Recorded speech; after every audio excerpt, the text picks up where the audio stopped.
Hello friends, स्वागत है आपका मार्केट स्टडीज़ पर। मैं हूं आपका दोस्त कपिल रस्तोगी। अभी हम बात करेंगे स्नोमैन लॉजिस्टिक्स लिमिटेड की।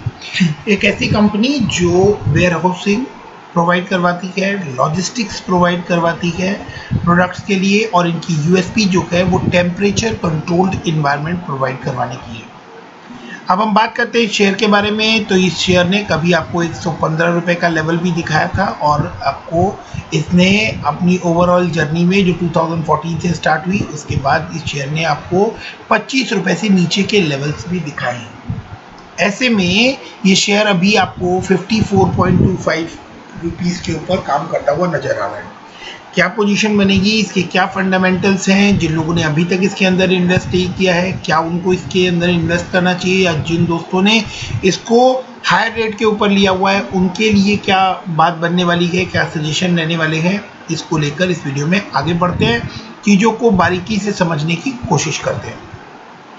स्नोमैन लॉजिस्टिक्स का मार्च 21 क्वार्टर का रिजल्ट आ गया है। सबसे पहले हम लोग रिजल्ट के ऊपर चलते हैं और उसको समझने की कोशिश करते हैं। तो स्नोमैन लॉजिस्टिक्स जो है वो इस तरह से आपको यहाँ पर काम करते हुए नज़र आ रहे हैं। इनके वेयर हाउस है, वहाँ पर सामान पैक होता है एंड देन वो रेस्ट ऑफ द पार्ट्स में ये गुड्स डिलीवर किए जाते हैं, पैकेजिंग होती है।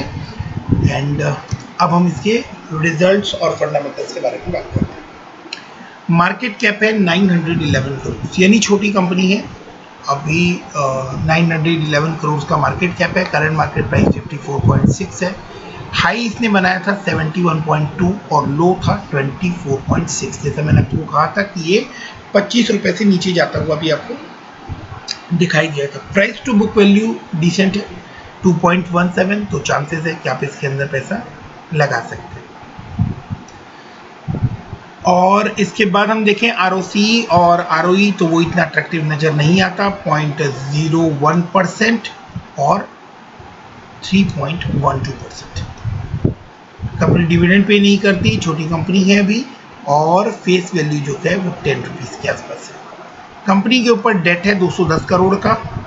इसको हम लोग बैलेंस शीट पर चेक करते हैं कि बैलेंस शीट पर इसका क्या इम्पैक्ट पड़ता हुआ नजर आता है, और प्रॉफिट एंड लॉस के ऊपर इसका क्या इम्पैक्ट पड़ता हुआ नजर आता है।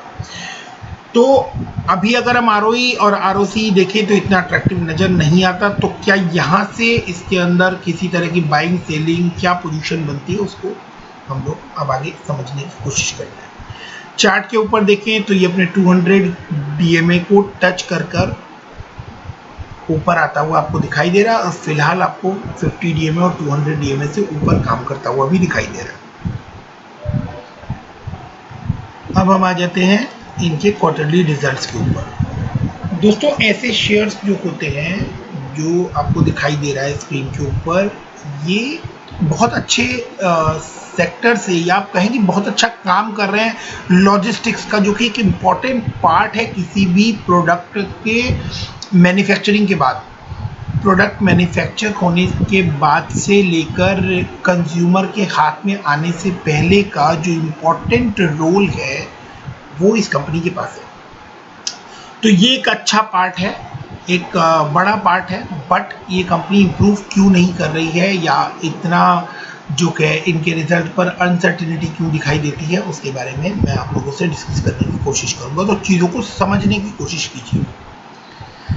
आप देख सकते हैं यहाँ पर इनकी सेल्स जो है वो आपको 55 करोड़ से इम्प्रूव होकर 64 करोड़ के ऊपर जाती हुई दिखाई दे रही है, जिसमें आपको बीच बीच में बहुत उतार चढ़ाव देखने को मिलेंगे।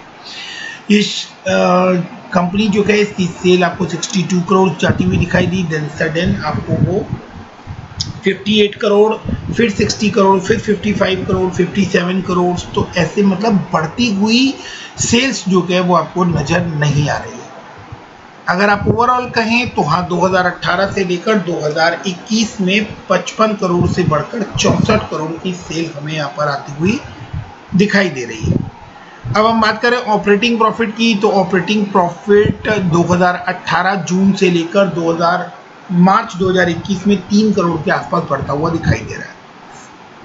तो इतने लंबे टेन्योर में प्रॉफिट बढ़ता हुआ दिखाई दे रहा है, ये आप एक प्लस पॉइंट कंसीडर कर सकते हैं, बट वो जो परसेंटेज है बढ़ने की 3 करोड़ के आसपास, वो थोड़ा चिंता करने वाला मैटर है। इसके बाद अगर आप quarter on quarter operating profit देखें, जो कि एक बहुत ही इंपॉर्टेंट पार्ट होता है किसी बिजनेस के लिए, तो आपको वहाँ पर 30 लाख रुपए के आसपास जो है प्रॉफिट देखने को मिलेगा। ईयर ऑन ईयर की बात करें तो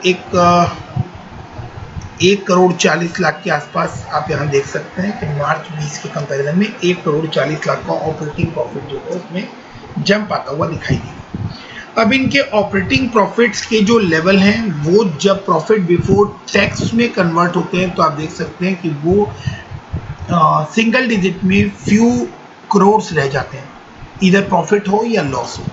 उसका बड़ा रीज़न है कि कंपनी के जो एसेट्स हैं उनकी डेप्रिसिएशन यहाँ चार्ज होती है। अब एसेट्स का डेप्रिसिएशन क्या होता है ये आप लोगों में से 90% लोगों को पता होगा।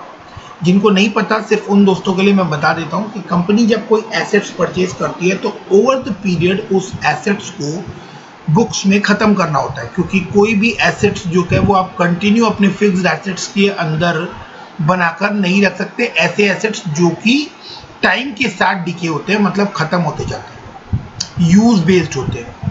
तो ट्रक्स बेसिकली जो चीज़ है इनके पास, उनको ये बाय करते हैं जो इनके अपने ओन्ड ट्रक्स हैं, और वो टाइम टू टाइम उनका डेप्रिसिएशन चार्ज होता है, और जो कि एक बड़ा अमाउंट है। 16 करोड़ 17 करोड़ अगर ऑपरेटिंग प्रॉफिट निकल कर आ रहा है, उसमें से 10 करोड़ 11 करोड़ के आसपास, 12 करोड़ के आसपास इवन आप देख सकते हैं कि डेप्रिसिएशन चार्ज हो रहा है। तो फिर उसके बाद प्रॉफिट जो है वो आपको सिंगल डिजिट में 1.23, 1.42, 1.50 इस तरह के प्रॉफिट आपको दिखाई देते हैं। अगर हम ईयर ऑन ईयर प्रॉफिट देखें तो प्रॉफिट बिफोर टैक्स माइनस में 1 करोड़ 34 लाख था, जो कि अब प्लस में 1 करोड़ 50 लाख है। तो ये एक बहुत ही हेल्दी साइन है, अच्छा साइन है कि कंपनी जो है वो ईयर ऑन ईयर कंपैरिजन करें तो माइनस से निकलकर प्लस में आ गई है क्वार्टर ऑन क्वार्टर। और अगर हम लास्ट क्वार्टर से भी बात करें तो लास्ट क्वार्टर से भी आपको अच्छा इंप्रूवमेंट देखने को मिलेगा। इवन 3 क्वार्टर से अगर हम देखें तो -1.73 से +1.75, यानी आप कहें तो ऑलमोस्ट प्रॉफिट बिफोर टैक्स जो है वो आपको डबल होता हुआ दिखाई दे रहा है। नेट प्रॉफिट की बात करें तो टैक्स की कुछ एडजस्टमेंट के बाद जो नेट प्रॉफिट निकल कर आ रहा है वो आप देख सकते हैं यहाँ पर ईयर ऑन ईयर 1.17 का लॉस था, और अब वो लॉस 42 लाख रुपीज़ का है। लास्ट क्वार्टर से कंपैरिजन करें तो 1 करोड़ 42 लाख का प्रॉफिट था, जो कि अब लॉस में दिखाई दे रहा है आपको अल्टीमेटली 42 लाख रुपए के। तो जो ऑपरेटिंग प्रॉफिट का लेवल था वहाँ तक बातें ठीक थी। उसके बाद प्रॉफिट बिफोर टैक्स पर जब बात आई वहाँ तक भी कुछ हद तक मैनेजेबल नज़र आई आपको, लेकिन उसके बाद नेट प्रॉफिट में आपको यहाँ पर लॉस नज़र आ रहा है। और प्रॉफिट बिफोर टैक्स तक आने तक भी ये दोनों इम्पॉर्टेंट पार्ट, जो डेप्रिसिएशन और यहाँ पर जो आपको इंटरेस्ट की फिगर है, वो काफ़ी बड़ा अमाउंट है। अगर आप इंटरेस्ट की फिगर देखेंगे तो 4.38 करोड़ की इंटरेस्ट की फिगर इनके प्रॉफिट में से कम हो रही है, जो कि अराउंड 40% जो है 40% वो ऑपरेटिंग प्रॉफिट का है। अब ये इंटरेस्ट की फिगर इतनी क्यों आ रही है? बिजनेस मॉडल को समझने की कोशिश करेंगे तो आपको बात समझ में आ जाएगी कि अगर आपको इस शेयर के अंदर इंटरेस्टेड रहना है तो क्यों रहना है, और अगर आप इस शेयर से बाहर निकलना चाहते हैं तो आपको क्यों निकल जाना चाहिए। इन दोनों बातों को आप यहाँ पर समझने की कोशिश कीजिए। बैलेंस शीट को जब हम इनकी देखते हैं तो आपको शेयर कैपिटल जो है वो बढ़ता हुआ नजर आता है, और छोटी कंपनीज के साथ ये प्रॉब्लम होती है। जब छोटी कंपनी में शेयर कैपिटल बढ़ता हुआ नजर आता है तो उससे आपके पैसे को जो आप शेयर खरीदते हैं उसके प्रोपोर्शनेट जो इनकम होती है वो कम होती चली जाती है। तो ये एक शेयर कैपिटल बढ़ने की ये एक प्रॉब्लम है। रिजर्व्स जो है वो आपको बढ़ते हुए नजर आ रहे हैं कि किसी समय में ये 6 करोड़ के रिजर्व्स थे, ओवर द पीरियड इन्होंने ग्रो किया है, और ग्रो करके किसी समय में ये 268 करोड़ के आसपास भी आपको यहाँ पर रिजर्व नज़र आ रहा है। वापस से वो रिजर्व कम होकर आपको 253 करोड़ का नज़र आ रहा है। तो रिजर्व इन्होंने 250 करोड़ के लेवल पर लेकर गए हैं, बट उसके साथ साथ ही बोरोइंग्स जो है वो भी एक बड़ा मैटर है कि कंपनी की बोरोइंग्स जो है वो किसी समय में 2012 में नील हुआ करती थी, वहाँ से 95 करोड़, देन अगेन बढ़ते बढ़ते वो आपको मार्च 19 में आप देखेंगे वापस 93 करोड़ पर कंपनी ले आई थी। ये दो बातें इंडिकेट करती है, एक कि कंपनी टाइम टू टाइम अपनी बोरोइंग को कम करने में इंटरेस्ट दिखाती है। मतलब एक बार यहाँ से 90 करोड़ से इनकी बोरोइंग्स बढ़ते बढ़ते 138 करोड़ आ गई थी, तो फिर से कंपनी ने इसको कम कर 93 करोड़ के ऊपर ले आए। अब एक बार फिर इन्होंने सडनली उस बोरोइंग को बढ़ा लिया है, ट्रक्स परचेज किए होंगे और इनके जो काम है, जिस तरह का बिजनेस मॉडल है, उसमें इनको फंड्स की रिक्वायरमेंट होती है और उस केस में इन्होंने 201 करोड़ का लास्ट ईयर डेट दिखाया था, जो अब बढ़ के 210 करोड़ का हो गया है। फिक्स्ड एसेट्स आप देखेंगे, फिक्स्ड एसेट्स कंटिन्यूअस बढ़ते हुए आपको दिखाई दे रहे हैं और अभी फिलहाल 461 करोड़ के डेट आपको यहाँ पर नजर आ रहे हैं। अदर एसेट्स देखते हैं कि कैश एंड कैश इक्विवेलेंट की क्या पोजीशन है। तो कैश इक्विवेलेंट आप देखेंगे कि बहुत पहले जहाँ पर आपको ये मार्च 2010 में ये 44 करोड़ का कैश इनके पास हुआ करता था, आज भी इनके पास 44 करोड़ का कैश है। तो कैश जो है ये बहुत ज़्यादा अपने पास नहीं रख रहे हैं और इनके काम में जो है वो कैश की रिक्वायरमेंट ज़्यादा होती है। तो ये एक प्रॉब्लम है जो ये कंपनी फेस कर रही है। अब हम बात करते हैं कि जिस तरह का माहौल चल रहा है उस माहौल में इस कंपनी में आगे क्या पोजीशन रहने वाली है। उससे पहले हम लोग शेयर होल्डिंग पैटर्न को भी बहुत ज़रूरी है, ये रिजल्ट्स के साथ हम लोग इसके शेयर होल्डिंग पैटर्न को भी डिस्कस करें। प्रमोटर के पास 40% होल्डिंग है। एफआईआईज ने इसके अंदर अपना इंटरेस्ट दिखाया है क्योंकि फ्यूचर से रिलेटेड शेयर है। डेफिनेटली एक ऐसा शेयर है जो आने वाले टाइम में आपको, एक ऐसा काम है जो आने वाले टाइम में आपको ग्रो होता हुआ दिखाई देगा, बट डिपेंड्स अपॉन कि कंपनी की मैनेजमेंट किस तरह मूव करती है और टाइम टू टाइम कंपनी जो है उसमें उसको अपने डेट को लेकर थोड़े कंट्रोल करने की ज़रूरत है। रिजर्व्स भी बढ़ रहे हैं, डेट भी बढ़ रहे हैं और उसके साथ साथ फिक्स्ड एसेट्स भी बढ़ते हुए नजर आ रहे हैं। तो डेट के ऊपर कुछ अगर कंपनी कंट्रोल करती है तो आपको डेफिनेटली फिर वो आपको इसके प्रॉफिट्स के ऊपर उसका इम्पैक्ट आता हुआ नजर आएगा।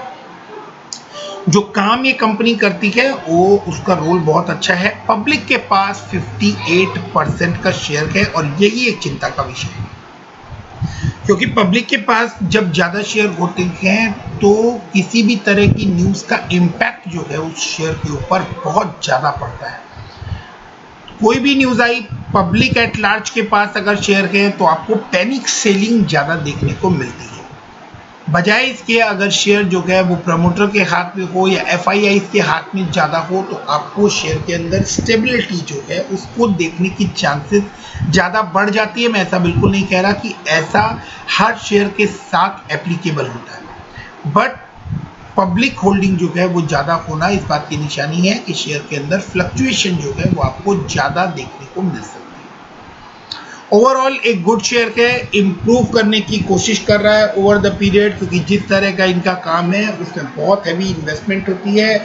2014 से ये लिस्ट हुए हैं, लिस्ट होने के बाद इन्होंने जो एसेट्स परचेज किए हैं उन एसेट्स का डेप्रिसिएशन जो है वो बुक को हिट कर रहा है। आने वाले टाइम में चीज़ें मैनेज होती हुई दिखाई देंगी और काम बढ़ता हुआ नजर आएगा। ओवरऑल अगर पेंडेमिक की सिचुएशन बढ़ती है उस कंडीशन में भी वेयर हाउसिंग प्रोडक्ट की जो ट्रांसमिशन है वो आपको बढ़ती हुई नजर आएगी। और अगर लॉकडाउन की सिचुएशन या फिर मार्केट की कंडीशन जो है वो बिल्कुल सुधर जाती है, बिजनेस जो है वो फास्ट मूव करते हैं, उस कंडीशन में आपको ये कंपनी जो है ये बहुत बहुत अच्छा ग्रो करती हुई दिखाई दे सकती है, जैसा इनका बिजनेस मॉडल है। डिपेंड की कंपनी जो है वो अपने डेट के ऊपर और बाकी चीज़ों पर ध्यान रखें। अब बात कर लेते हैं चार्ट के ऊपर ये शेयर कैसा नजर आता है। तो काफ़ी अच्छा रन आपको देखने को मिला। आपको नवंबर 20 के बाद से आप देख सकते हैं इस शेयर ने काफ़ी अच्छे लेवल पर नवंबर में इसने बेस बनाया था 35 रुपीज़ के आसपास और वहाँ से शेयर जो है वो आपको डबल होता हुआ दिखाई दिया। उसके बाद इस शेयर में गिरावट हुई, लेवल बना 44 का, जो कि एक कॉन्क्रीट सा लेवल नज़र आता है। और इसके बाद आपको मैं बता दूं कि करंट पोजीशन पर ये काम कर रहा है 54.55। तो पहला जो बड़ा सपोर्ट ये लेता हुआ दिखाई दे रहा है वो लेवल बनता हुआ नज़र आ रहा है 50.95, या आप कहें टू बी वेरी अगर एस्टीमेट लेके बात करें तो 51 रुपीज़ पे इसका एक अच्छा स्ट्रॉन्ग सपोर्ट बनता हुआ नज़र आ रहा है, जहां पर आप देख सकते हैं 3 मार्च को इसने सपोर्ट लिया और 27 जनवरी के आसपास भी ये इस लाइन के पास आता हुआ दिखाई दिया है। एक स्ट्रॉन्ग सपोर्ट इसने 22 दिसंबर को भी इस लाइन के ऊपर लिया था। तो एक अच्छा बड़ा सपोर्ट 51 रुपीज़ के आसपास। स्टॉप लॉस आप लगाकर चलें, ये मेरा सजेशन है। आप अपनी रिस्क टेकिंग कैपेसिटी के हिसाब से देख सकते हैं। ये मेरा सजेशन है कि आप जो है वो लॉन्ग टर्म के लिए शेयर के साथ बने रह सकते हैं चाहें तो, बट 43-44 रुपीज़ का आप 10 रुपये नीचे यहाँ से एक स्टॉप लॉस मेंटेन करके चलें ज़रूर से, सो दैट कि आप किसी भी तरह के बड़े नुकसान से बच सकें। अब अगर ये शेयर जो है जैसे जैसे लॉकडाउन की कंडीशंस हैं, अगर वो खुलती हैं, इम्प्रूव होता हुआ नज़र आता है, रिजल्ट्स जो है वो पॉजिटिव साइड पर आते हुए दिखाई दे रहे हैं, तो आपको ये शेयर अब कुछ दिनों से अगर आप देखेंगे तो इस शेयर के अंदर आप लोगों को अच्छी तेज़ी बनती हुई नज़र आ रही है। आप देख सकते हैं 5 दिन के चार्ट को इसको देखें तो आपको ये 45 के लेवल से जो इसका मैं आपको लेवल बता रहा हूँ कि आप इस लेवल के ऊपर आप इसके अंदर स्टॉप लॉस लगा कर रखें, उस लेवल से आप देख सकते हैं एक अच्छा जंप इस शेयर ने दिखा दिया और तकरीबन 20% का रिटर्न भी वहाँ से आपको मिल गया है। तो अभी जिस लेवल पर है वहाँ से जैसे ही आगे बढ़ना शुरू करता है, इसको एक रेजिस्टेंस जो है वो फेस करने को मिलेगी 57 रुपीज़ के आसपास। उस रेजिस्टेंस लेवल को ये जैसे ही क्रॉस करता है और ऊपर क्लोजिंग देता है, उसके बाद 62 का एक इम्पॉर्टेंट लेवल है, रेजिस्टेंस लेवल जो बनता हुआ नज़र आ रहा है। और इस लेवल पर आप देख सकते हैं यहाँ पर इसने नवंबर के अंदर, देन अगेन दिसंबर में भी, और कुछ हद तक अगर आप बात करें तो जनवरी में भी आपको इस लेवल पर रेजिस्टेंस फेस करता हुआ दिखाई दिया था। तो 3 या 4 बार ये आपको 62 के लेवल पर रेजिस्टेंस फेस करता हुआ दिखाई दे चुका है। उस लेवल को अगर ये क्रॉस कर ऊपर क्लोजिंग देने में वॉल्यूम्स के साथ क्रॉस कर लेता है और ऊपर क्लोजिंग देने में कामयाब रहता है, तो फिर आपको इसके अंदर अच्छी बड़ी तेजी की संभावनाएं बनती हुई दिखाई दे सकती हैं।